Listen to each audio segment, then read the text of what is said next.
Le présent vidéo porte sur l'utilisation d'agents de lutte biologique pour lutter contre l'aleurode dans les serres de poinsettia. Parmi les agents de contrôle présentés, mentionnons des champignons entomopathogènes, des guêpes parasites, des acariens prédateurs et des coléoptères prédateurs ou delphastus. Les produits à base de champignons utilisés pour lutter contre les insectes comme Botanigard et No-Fly sont vendus sous forme de bouteilles de poudre ou de liquide. Préparez et appliquez ces produits conformément aux directives sur l'étiquette. Les champignons sont plus efficaces dans des conditions humides. Après la germination, ils colonisent l'insecte et, au bout du compte, pénètrent dans ses cavités corporelles. Les aleurodes morts changent légèrement de couleur. À part observer les aleurodes morts, il est difficile de surveiller l'activité des champignons. L'Encarsia formosa, l'Erecmocerus mundus et l'Eretmocerus eremicus sont trois guêpes parasites utilisées à des fins de contrôle biologique dans les serres de poinsettia.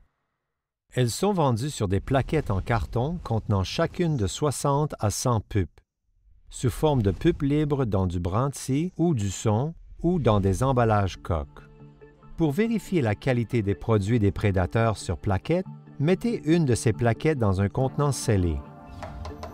Comptez le nombre d'adultes produits après 2 semaines ou comptez le nombre de pupes vides sur la plaquette.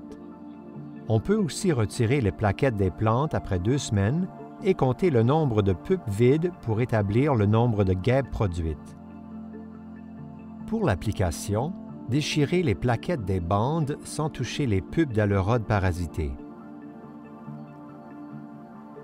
Accrochez les plaquettes dans la serre sans les exposer à la lumière directe du soleil. Repartissez-les également dans la zone de production. Pour appliquer des Eretmocerus libres, saupoudrez-les sur les feuilles des plantes ou mettez-les dans de petites boîtes d'où elles émergeront et placez les boîtes près des plantes. Habituellement, on libère de 2 à 4 Eretmocerus par mètre carré par semaine à des fins préventives et jusqu'à 20 par mètre carré dans les zones où il y a beaucoup d'aleurodes. Dans le cas des Encarsia, appliquez-en chaque semaine à environ la moitié du taux d'introduction utilisé pour les Eretmocerus. Les guêpes tuent les aleurodes en piquant les insectes immatures, puis en se nourrissant de leur liquide corporel qui coule.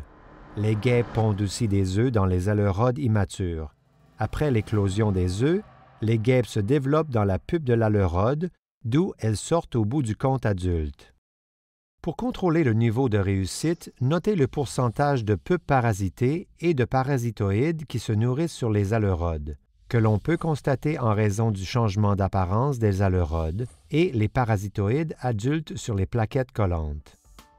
Les acariens prédateurs sont disponibles dans des sachets à diffusion lente et en vrac.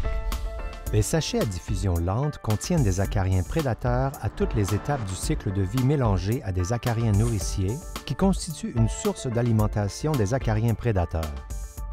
Utilisez une loupe simple pour voir la différence entre les acariens prédateurs actifs et les acariens nourriciers et pour vous assurer que les acariens sont vivants et actifs lorsque vous les recevez.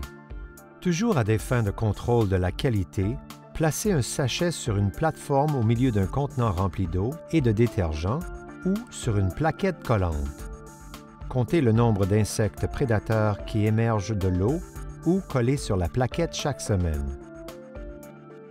Pour utiliser les sachets, accrochez-les sur des plantes loin des rayons directs du soleil.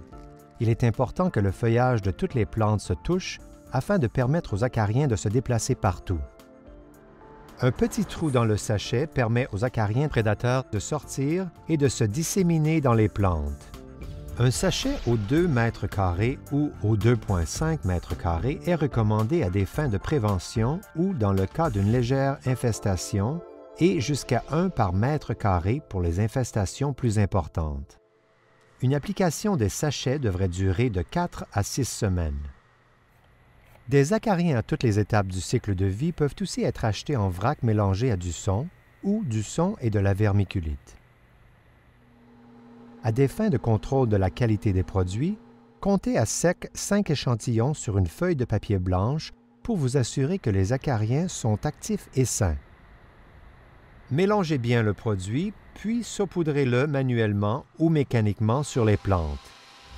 Appliquez de 20 à 25 acariens par mètre carré à des fins préventives et 100 par mètre carré à des fins curatives. Faites-le chaque semaine.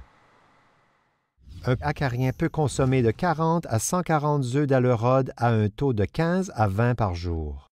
Il préfère les œufs et les larves du premier stade aux insectes immatures à des stades ultérieurs, mais ils se nourrissent d'insectes à tous les stades. Il est difficile de contrôler les acariens prédatrices ou les aleurodes mangés dans les plantes.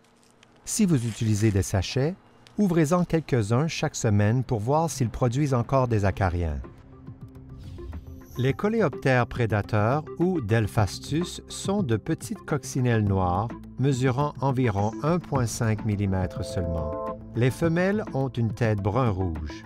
Les larves sont de couleur crème et de forme allongée et au dernier stade larvaire mesurent environ de 4 à 5 mm de long.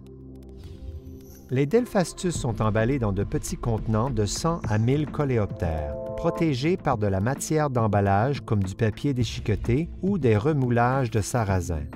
Même si on peut les conserver pendant 1 à 2 jours à de 10 à 16 Celsius dans le noir, les Delphastus deviennent très actives lorsque le produit se réchauffe et doivent être libérés le plus rapidement possible une fois reçus.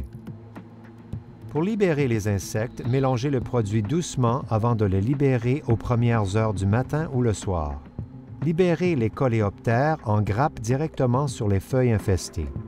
Ces insectes sont voraces. Le mâle adulte mangera plus de 160 œufs d'aleurode par jour. La larve en mangera près de 1000 avant la pubaison. Distribuez jusqu'à 1 coléoptère par mètre carré lorsqu'il y a un peu d'aleurode et de 2 à 4 lorsqu'il y en a beaucoup. Vous pouvez aller jusqu'à 5 coléoptères par mètre carré dans les zones d'intense activité. Faites-le chaque semaine pendant de 3 à 4 semaines. Surveillez les Delphastus lorsque vous vérifiez la face intérieure des feuilles pour trouver des aleurodes. Les agents biologiques sont utilisés activement et avec succès pour protéger les cultures de poinsettia des aleurodes.